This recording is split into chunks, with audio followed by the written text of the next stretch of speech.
Les anges sont les êtres spirituels qui suscitent beaucoup d'intérêt et de curiosité chez les gens, qu'ils soient chrétiens ou non.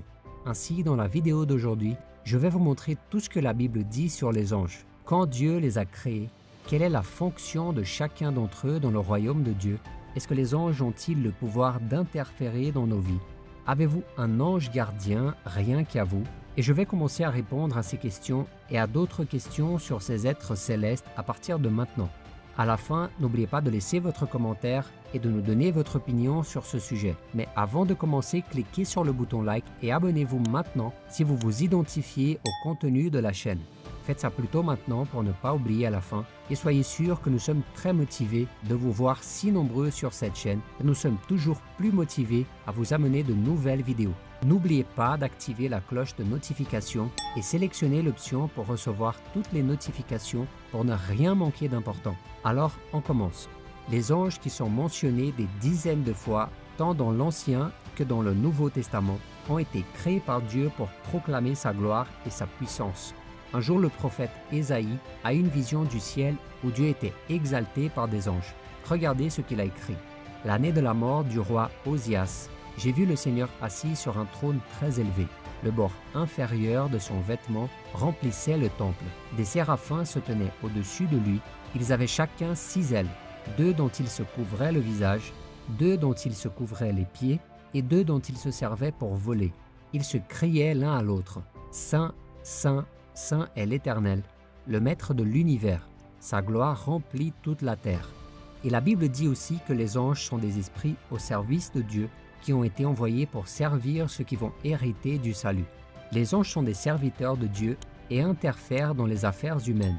Mais nous ne savons pas exactement comment cela se produit. Les anges sont beaucoup plus forts et plus puissants que les humains. De plus, ils sont beaucoup plus intelligents que nous et peuvent voyager à une vitesse que nous ne pouvons même pas imaginer. Mais cela ne signifie pas qu'ils savent tout sur Dieu et son royaume. Les anges habitent dans le ciel et peuvent voir Dieu. Dans le passé, certains d'entre eux sont venus sur terre pour accomplir des tâches données par le Seigneur, comme par exemple combattre Satan pour l'empêcher de s'emparer du corps de Moïse. Ils sont également venus accompagner le Seigneur lorsqu'il est descendu annoncer à Abraham que sa femme Sarah aurait un fils. Ils sont également venus dire à Marie qu'elle allait donner naissance au Messie et réconforter les femmes en leur disant que Jésus était ressuscité lorsqu'elles ont vu le tombeau de leur maître ouvert et vide. En plus de ça, l'apôtre Paul indique clairement que les anges sont venus sur terre en tant qu'hommes sans que les gens sachent qui ils étaient vraiment. Il a dit « Persévérez dans l'amour fraternel. N'oubliez pas l'hospitalité, car en l'exerçant, certains en sans le savoir le jet des anges. Souvenez-vous des prisonniers comme si vous étiez prisonniers avec eux, et de ceux qui sont maltraités comme si vous étiez dans leur corps. Et vous vous demandez peut-être si ces êtres ont été créés avant ou après l'homme. Et la réponse peut être trouvée dans le livre de Job, précisément au chapitre 38, où Dieu lui-même a dit à Job que les anges se réjouissaient grandement pendant qu'il faisait le monde. C'est-à-dire qu'ils ont été créés avant même que Dieu dise que la lumière soit. Une autre chose intéressante sur les anges est qu'ils ne se marient pas et ne se reproduisent pas. C'est-à-dire qu'ils ont été créés en une seule fois. La Bible dit aussi que ce sont des êtres immortels, sauf ceux qui se sont rebellés contre le Seigneur avec Satan et ont été expulsés du ciel. Ils subiront la colère divine lorsque Jésus reviendra et vaincra le diable. Parmi les millions d'anges au paradis, seuls 2 sont mentionnés dans la Bible, l'archange Michel et Gabriel. Mais il y a aussi d'autres noms d'anges qui sont mentionnés dans des livres apocryphes. Un autre doute très courant concerne la relation des anges avec les gens. Et la vérité est que oui, ils se soucient des enfants de Dieu et souhaitent que de bonnes choses arrivent aux êtres humains ici sur terre. À tel point que Jésus lui-même a dit dans le chapitre 15 de Luc qu'il y a de la joie en présence des anges de Dieu pour un seul pécheur qui se repent. Et plus que s'inquiéter, les anges aident les gens quand le Seigneur leur ordonne de le faire. Regardez quelques exemples. Avant de détruire les villes de Sodome et Gomorrhe, Dieu a envoyé 2 anges pour aider Lot et sa famille à s'échapper de là. Longtemps après, le roi Darius a condamné le prophète Daniel à être mangé par des lions. Mais cela ne s'est pas produit car le Seigneur a envoyé son ange et a fermé la gueule des lions. Un autre exemple est l'apôtre Pierre. Il était en prison et Dieu a envoyé un ange pour le libérer. Et Jésus lui-même a été aidé par des anges pendant qu'il était ici sur terre. L'une de ces fois a été celle où, juste après avoir traversé les 40 jours de jeûne dans le désert, après avoir résisté aux attaques de Satan, le Christ a reçu de la nourriture des mains des anges du Seigneur. Et à une autre occasion, la Bible raconte qu'un ange est venu le fortifier lorsque le Fils de Dieu était sur le point de mourir sur la croix. En outre, nous voyons dans plusieurs passages bibliques que les anges travaillent pour que les choses se passent bien dans nos vies. Mais cela ne signifie pas qu'ils peuvent gouverner nos vies, et encore moins recevoir de notre part une quelconque forme de culte ou de prière. Cela ne signifie pas non plus que chacun d'entre nous a un ange gardien à sa disposition 24 heures sur 24. Certaines religions utilisent une phrase de Jésus dans le chapitre 18 de Matthieu pour défendre cette protection exclusive. Mais ceci n'est pas vrai. Lisons ensemble ce qui est écrit. Faites bien attention de ne pas mépriser un seul de ces petits, car je vous dis que leurs anges dans le ciel sont continuellement en présence de mon Père céleste. En affirmant cela, Jésus exprimait simplement la sollicitude de Dieu pour son peuple à travers les anges. C'est comme s'il expliquait que les anges sont prêts à agir en faveur de son peuple en cas de besoin. Donc l'idée d'un ange gardien pour chaque croyant n'a aucune base biblique. Au contraire, l'Écriture affirme une vérité plus précieuse. Le soin d'un chrétien n'est pas la tâche d'un seul ange, mais de toute l'armée angélique.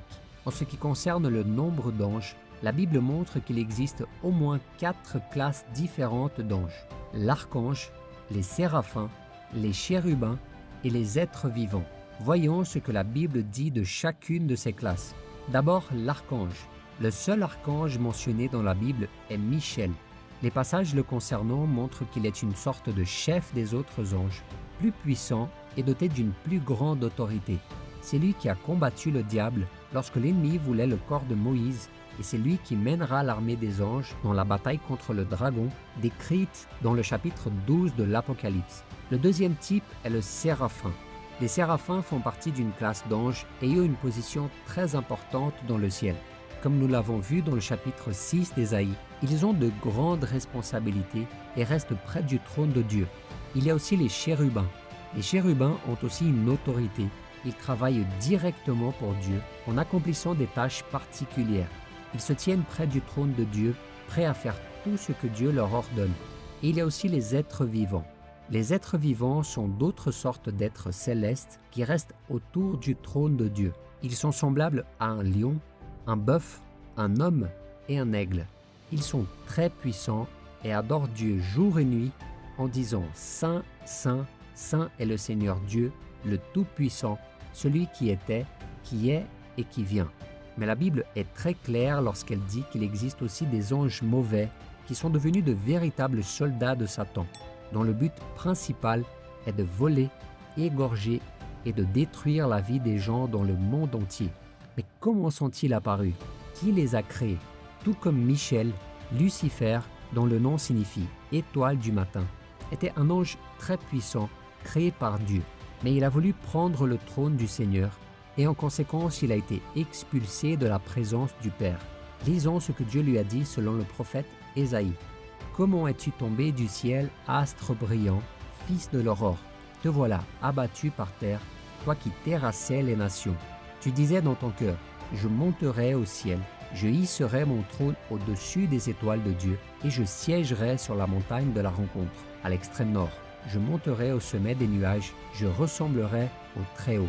Pourtant, tu as été précipité dans le séjour des morts, dans les profondeurs de la tombe. » Et avec Lucifer, un tiers des anges qui s'étaient également rebellés contre le Seigneur sont tombés du ciel et sont devenus des êtres démoniaques qui ont passé des siècles à perturber la terre et continueront à le faire jusqu'à ce qu'ils soient détruits par Jésus à la fin des temps. Si vous avez aimé ce message, partagez-le avec vos amis et abonnez-vous à la chaîne. Regardez aussi ces autres vidéos que nous avons laissées en recommandation. Je suis sûr qu'elles contiennent des messages indispensables pour votre vie spirituelle. Que Dieu vous bénisse, je vous attends dans la prochaine vidéo.